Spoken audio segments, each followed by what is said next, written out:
ask your question again. So with everything that's going on in the Middle East, on the entire Persian Gulf, from Israel all the way through Qatar, Kuwait, Saudi Arabia, Iran, Iraq, how does that play out in terms of scripture right now? Okay. So you have to drop the narrative that has been given in the modern world of your understanding. And you have to look at the truth of the subject. The truth is this. If you go back to Genesis 10, the tribes of Japheth are named, the sons of Japheth. And that includes Magog, Madai, Yavan, Thérèse, Gomer or Gimer, Meshech, and Tubal. Gomer's sons include Ashkenaz.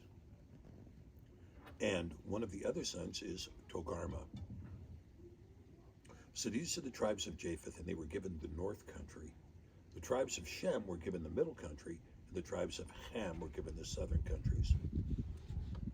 So when you go to Ezekiel 38 and 39, the war of Gog and Magog, this is a discussion about a tribe that comes down from the north, and it takes on unwalled villages in the destroyed land and the desolate land of Zion.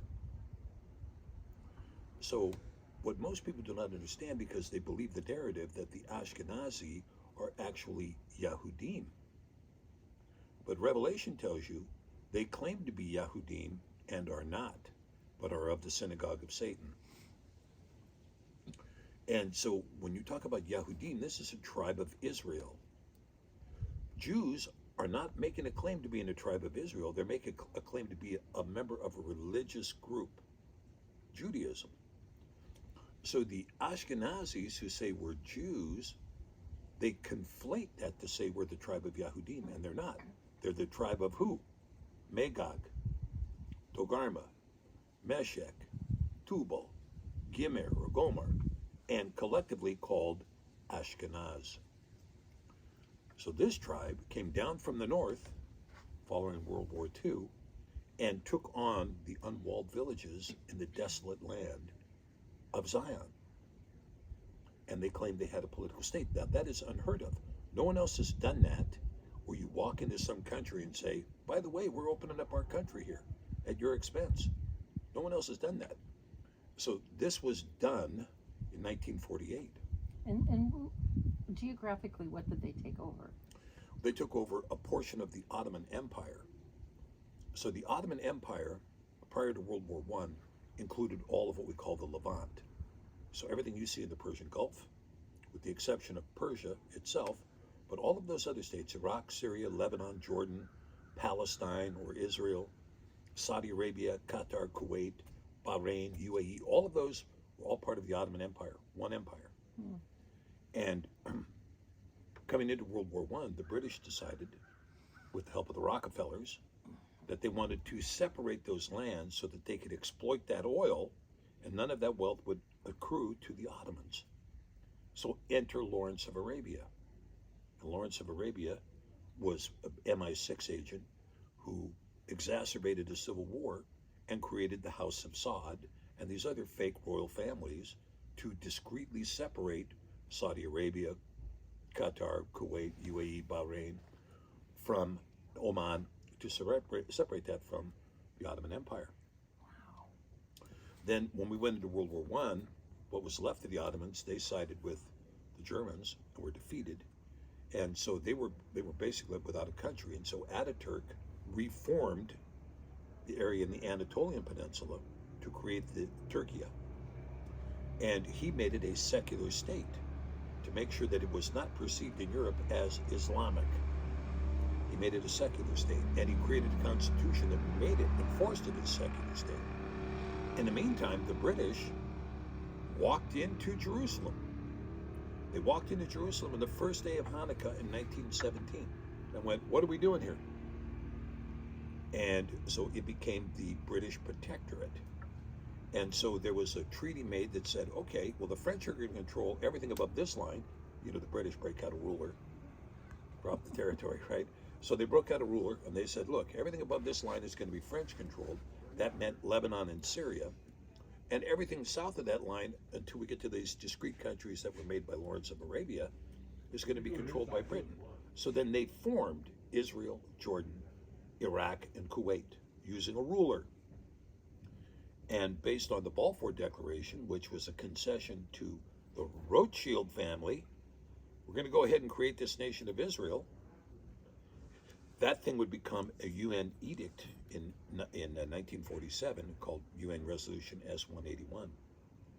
And so then at that point, Israel began to declare itself, and they declared themselves on the Feast of Shavuot, or Pentecost, on May 14th, 1948, as a discrete nation, under a Declaration of Independence that had no words on it. Said Declaration of Independence on the top, had Ben Gurion's signature on the bottom, and they filled it in later. Seriously? Oh yeah. Wow. And so they declared the nation, and then they engaged in what was called the Nakba. So the UN resolution provided for 3 distinct areas of Palestine to be Jewish controlled.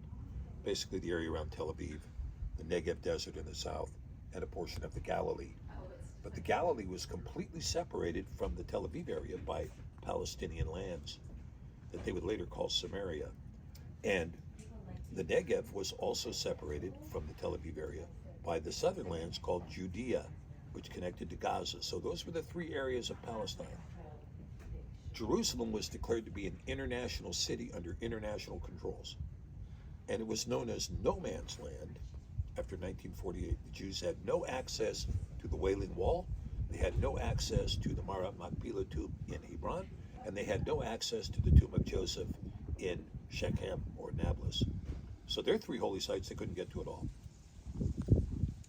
But they started murdering Palestinians to take their land in the lands that were declared to be Jewish. And they just kicked them out. Get off this property, it's now mine.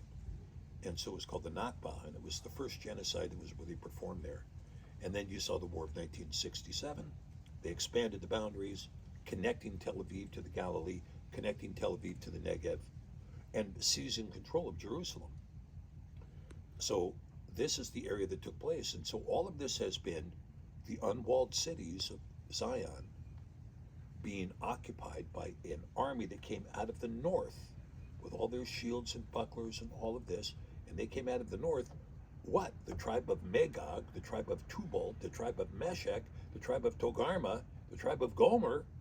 These are all children of Japheth. And genetically, this is who the Ashkenazis are. It's against the law to check your DNA in Israel. Did you know that? Mm-mm. You cannot look at your white DNA in Israel. It's against the law. It's prohibited. You go to jail for doing it. Because they are of the tribes of Japheth. Now, not all Jews are Japheth. For instance, the Sephardim, which are the Spanish Jews, those are probably true Jews. And there is room for the Sephardim in Israel, but they're segregated. They are treated with racial disparity. Our kids aren't going to school with you. You're Sephardim. We're not doing that, you know.